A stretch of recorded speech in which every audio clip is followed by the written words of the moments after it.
This is Leonid Greiser, who's on trial in Russia for stabbing his own sister, Ariana Korol, to death. The 18-year-old confessed to the brutal murder following his arrest by police in Moscow, claiming that Satan ordered him to do it. The dangerous criminal is confined to a secure glass box in Sherbinski District Court for the duration of the trial to ensure the safety of the guards, court employees, and other civilians. Greiser approaches the narrow open panel of the box, and there's a short verbal exchange with the courtroom guard.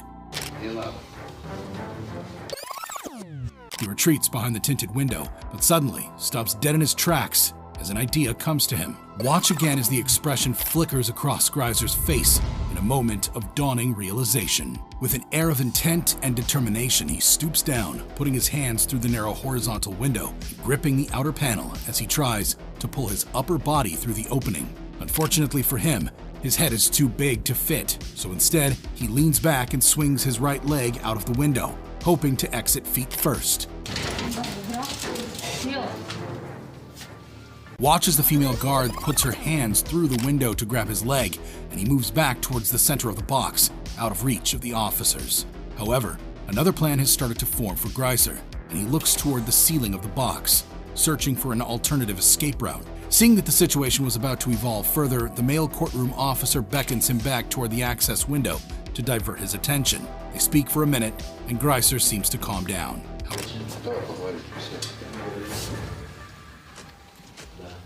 However, just as it seems that peace is restored, the situation takes an unbelievable turn. Greiser jumps onto the low bench in the box and begins to squeeze his way up through an extremely narrow gap between the ceiling slats. Officers stand by, seemingly not too worried as the defendant anchors a leg on either side of the box, shimmying further up through the top. But when he gets high enough that his head displaces the styrofoam ceiling tile, the guards realize that they're in trouble and they spring into action. Watch as the three officers try to climb up to reach Greiser as his body disappears through the courtroom ceiling. Despite his legs being held by two guards and beaten with a baton by the third, Greiser continues to move upwards, wriggling so furiously that his pants come off into the hands of one of the officers. More guards arrive for backup, and one approaches the escapee's leg, brandishing a taser. Somewhat nervous of being tased, Greiser knocks two of the ceiling tiles through from the attic side and pleads with the officer not to do it.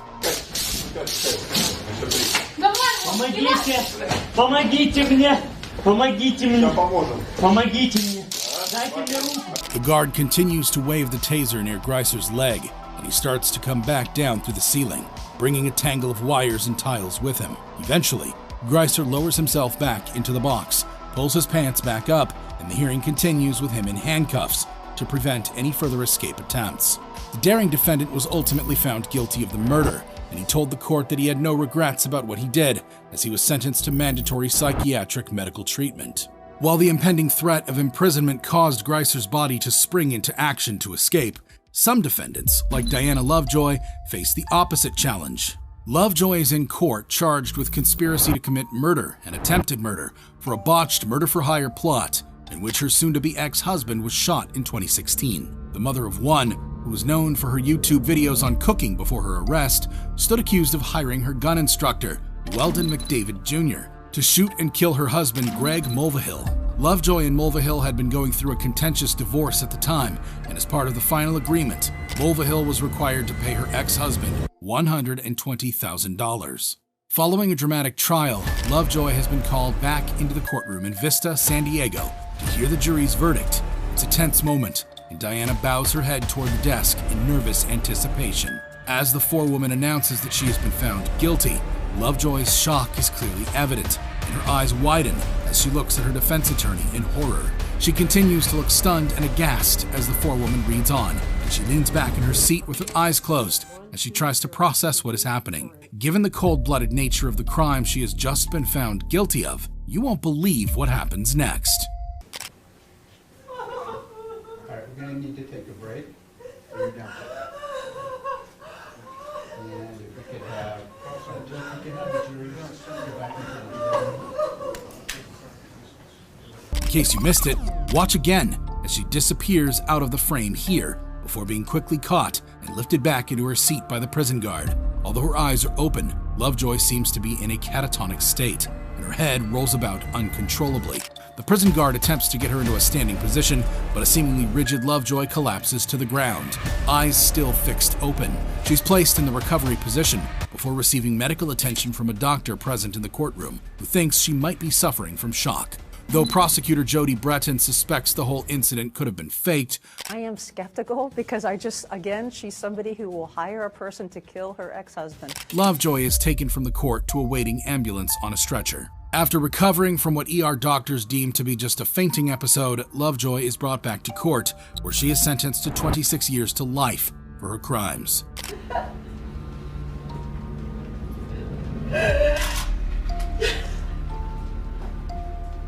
Some incidents of malingering in court are more dramatic than others, and the case of Keeson Wilkins could be the most dramatic yet. Wilkins is representing himself in an Ohio courtroom against multiple charges of assault and weapons violations in connection with the 2004 shooting. Following a dramatic first day of the trial, where the judge needed to clear the courtroom a number of times due to Wilkins' antics, day 2 is already starting off on the wrong foot. The hearing kicks off with the judge asking Wilkins if he has any witnesses present in court today. Mr. Wilkins, do you have any witnesses here present today?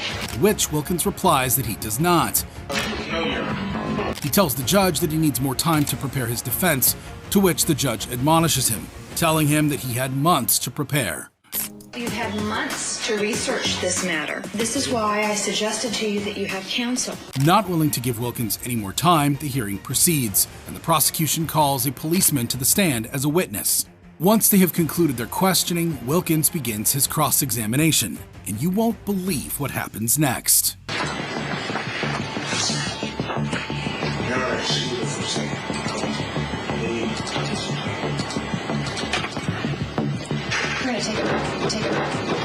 Watch again as Wilkins falls to the ground, and court deputies rush to his aid.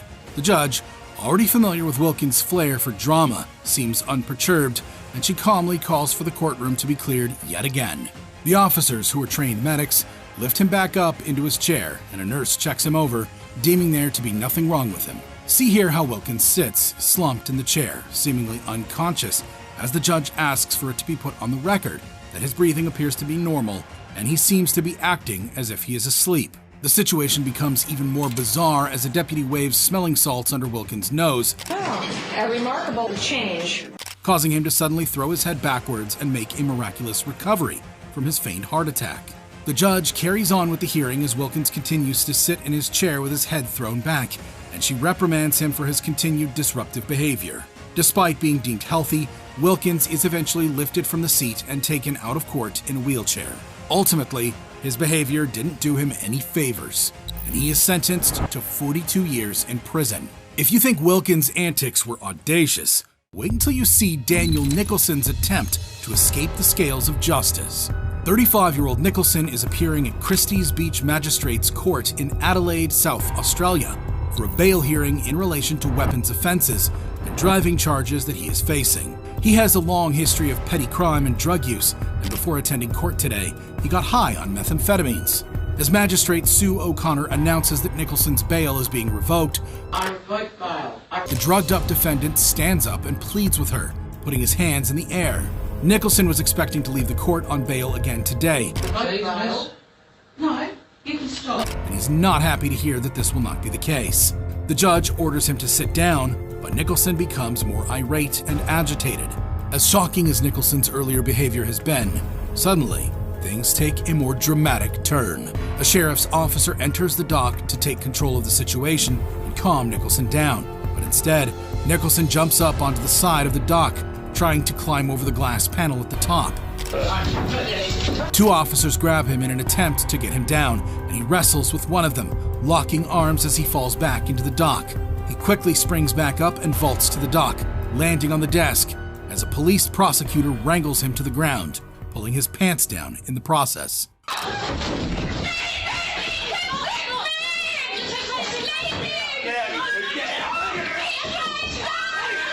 Watch again as Nicholson moves with seemingly superhuman strength to get out of the dock. It doesn't end there, and the struggle continues across the floor of the courtroom. Nicholson's supporters, who are sitting in the hall outside, storm the courtroom. One woman is holding Nicholson's young son in her arms, and she begs the guards for mercy. can hear her here screaming and pleading that Nicholson is a sick man. Officers eventually restrained Nicholson, placing him in handcuffs.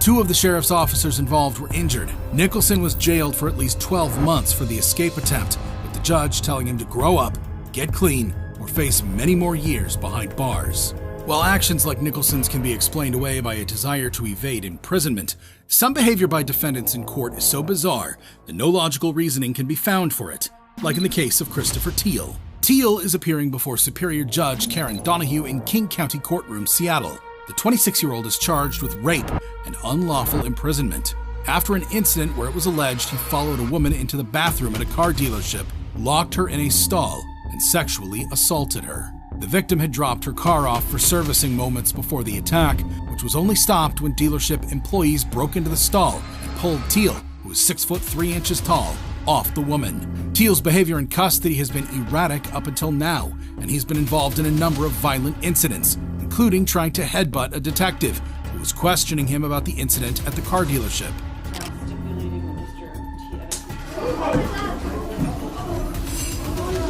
A psychiatric evaluation that was conducted found that he was capable of understanding the criminal charges that had been filed against him. The psychologist concluded that he may be feigning the symptoms of a psychiatric disorder. So today, he's in court for a competency hearing.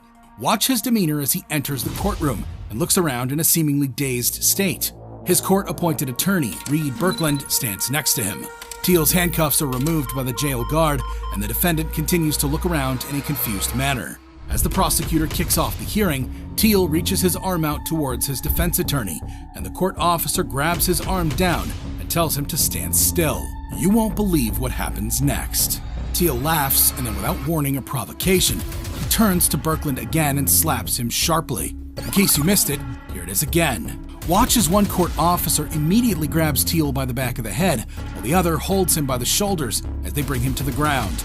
This officer eventually manages to get the cuffs back on the 250-pound man, and another officer calls to the back of the courtroom for an attendant to bring a restraint chair to strap Teal into. Chair. Move the chair. There aren't any restraint chairs to hand, but the officers place a spit hood over his head, and he's led from the courtroom. Birkland declines to press charges, but he removes himself from the case. But the craziness doesn't end there. 2 weeks later, Teal's back in the courtroom again for another competency hearing. This time, officers are taking no chances, and he's wheeled in front of the judge, strapped into a restraint chair. Before the hearing concludes, Teal interrupts, and unbelievably, he proceeds to complain loudly about the fact that his hair is short in his mugshot. I'd like to know where the they got that photo of me with my short hair. Because that was on Facebook, and I don't have a Facebook. The attorney tries to get back on track, but Teal again shouts over him, asking nonsensical questions. Legitimate questions. Like, do they have access to Google? Teal is eventually deemed competent to stand trial, and after being found guilty, he's sentenced to 8.5 years to life for his crimes. It's clear from the case of Christopher Teal that attorneys often find themselves at the receiving end of bad behavior from their clients. But as you will see in the case of Alexis Plunkett, some attorneys fight back in the most serious way. Plunkett's story is already a crazy one. She's a qualified criminal defense and civil rights attorney who runs her own practice in Las Vegas, Nevada. She's used to being on the other side of courtroom operations, defending clients and fighting in their corner. And in a way, that is what has landed her in court in the first place. Plunkett stands accused of 2 counts of conspiracy to unlawfully possess a cell phone by a prisoner, and 12 counts of possession of a cell phone by a prisoner. This is after she was found to have handed her cell phone to a client of hers to use while visiting him in the county jail 2 years earlier. Not only that, but the client in question, Andrew Aravallo, is also Alexis Plunkett's boyfriend. Not exactly the type of judgment calls you would like to see from an attorney. The cell phone charges are a felony offense, and Plunkett is facing up to a year in prison for them. Plunkett's actions and lack of common sense in relation to the matter have been appalling, and it's about to get a whole lot worse for her in court when the investigating officer takes the stand. He testifies that when police seized Plunkett's phone, they found text messages that she had sent to a group of 6 other attorneys, claiming that she had ordered a hit on Andrew Aravallo. Plunkett finishes the message with the words, "Delete this," followed by a smiling emoji. When one of the other attorneys called her out on it and told her not to joke about things like that, Plunkett responded by saying she wasn't joking. She justifies her actions, saying that Arevalo told her he would have her killed, so she wanted to have him killed first. Judge Michael Villani questions the officer about the texts before offering his own opinion to Plunkett, which, as you would expect, is not very lighthearted. Plunkett, this is bizarre. There's nothing to say. Who in the right mind would send these texts? Like I said, I've been doing this since 1982, and I've never even heard of this, let alone seen this. Despite the prosecution asking for Plunkett to be remanded in custody, she's released on bond. The trial is firm. It's going forward. If you have any motions, file them now. This will not be moved. But following in her previous pattern of poor judgment, it isn't long before she finds herself back in court again, this time accused of intimidating one of the witnesses in her case. The charge comes after Plunkett made a post on social media calling a potential witness a snitch. The prosecution again asks that her bond be denied, reminding the judge of the nature of the text messages. She has said in these texts what she wanted to do. She wanted to have Mr. Arevalo killed or beaten down severely. She mentioned who would do it. This time, Judge Villani agrees. She is to be held without bail pending the trial in this matter. In the end, Plunkett makes a plea deal with the prosecution, pleading guilty to 1 count of possession of a telecom device by a prisoner. In exchange, the charges of intimidating a witness are dropped. Plunkett is sentenced to 3 years probation and is prohibited from practicing law for 5 years. And ultimately, Nevada Supreme Court permanently disbarred Plunkett. Alexis Plunkett paid a heavy price for sneaking a phone to her boyfriend in jail. In a similar fashion, Spencer Boston also found himself in hot water for sneaking something into the courtroom that wasn't allowed, but for entirely different reasons. Boston is appearing before Judge Haywood Berry on some relatively light charges. He'd been stopped for speeding by officers, and upon searching the vehicle, they found the Tennessee man to be in possession of a small amount of marijuana. His case is called, and Boston approaches the podium, unbuttoning his jacket to reveal a bright tie-dyed t-shirt.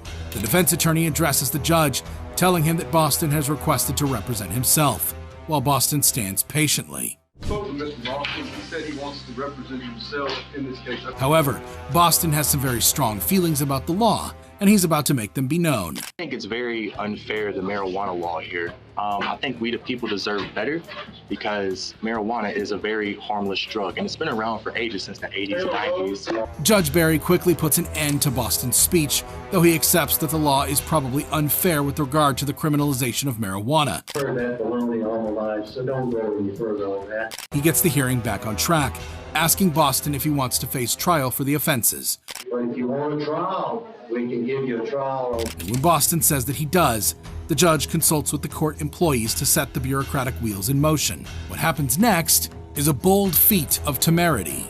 Watch as Boston reaches into his jacket pocket. Amazingly, none of the court officers even notice what he's doing as he pulls out a joint and puts it into his mouth. Hey, we the people deserve better. In case you missed it, here is the incredible moment again.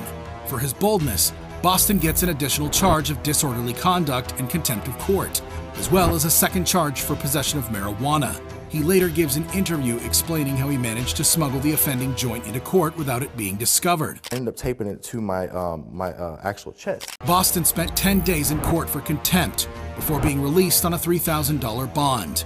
Boston's actions were considered disrespectful to the court, but sometimes defendants take it to a whole other level and directly target the judge. And that's exactly what happened in the case of Alan McCarty. McCarty's story begins outside of the courtroom when he's embroiled in a contentious child custody case with his ex-wife. His kids are removed from him, and he mistakenly believes that a circuit court judge named Stasio Warren is at fault. Obviously enraged, McCarty phones the Volusia County Sheriff's Office in Florida to sound off about the situation. Communications, Warhurst. Yeah, I want to report a crime that's about to happen. What do you mean a crime that's about to happen? Yeah, there's about to be a crime that's going to happen if my kids don't come back to me, you stupid bitch. Because your stupid judges don't want to bring people to courtrooms. I got a gun pointed at your building. Sir, what is going on? Who the you calling, sir, you stupid bitch? Where's your Judge Warren at? You gonna bring that bitch out in handcuffs and I'm gonna execute that son of a bitch right in the street. I'm letting you know I'm gonna shoot this bitch. You gonna give me my kids? Where are you at, sir? I just told you I'm outside of her building waiting for her to get there in the morning. I'm gonna pop a cap in the bitch. You stupid. Officers thankfully managed to track McCarty down and arrest him, charging him with making a threat against a sitting judge. Here he is in court for a pretrial hearing, and from the moment he enters the courtroom, it's clear that his volatile nature hasn't calmed down in the intervening months. What a bunch of guys, you stupid piece of Then also You threatened my life, in the you back room. suck my. Things get more strained when McCarty is asked to raise his right hand to swear an oath. No, I was not sworn in. I've never been sworn in this court. So that being said, number one, I need to know whether or not you want to be here during the trial process. No. All right, do you want to testify? No, I don't. This is all being done unconstitutionally, unrightfully. Do you want to be in the room or not? Do you want to suck my? I prefer not to, sir. The judge admonishes him, setting McCarty off on another expletive-driven tirade, and continues a back-and-forth argument with Judge Foxman before unleashing a shocking volley of insults. My daddy owns the building and I look like a f***ing idiot, huh? Brought your dress today, you little f***ing prick. You wanna take my kids from me and act like that? You and that Shut the f*** up. I'm trying to think over here. He's eventually ordered from the court by Foxman. No, I'm not standing. Not resisting. I'm not resisting. I'm just not standing up. I'm not standing. I don't have to stand. In the end, due to his continued outbursts, McCarty spends much of the actual trial in a room behind the courtroom, where he could hear the proceedings through a speaker and watch through mirrored glass.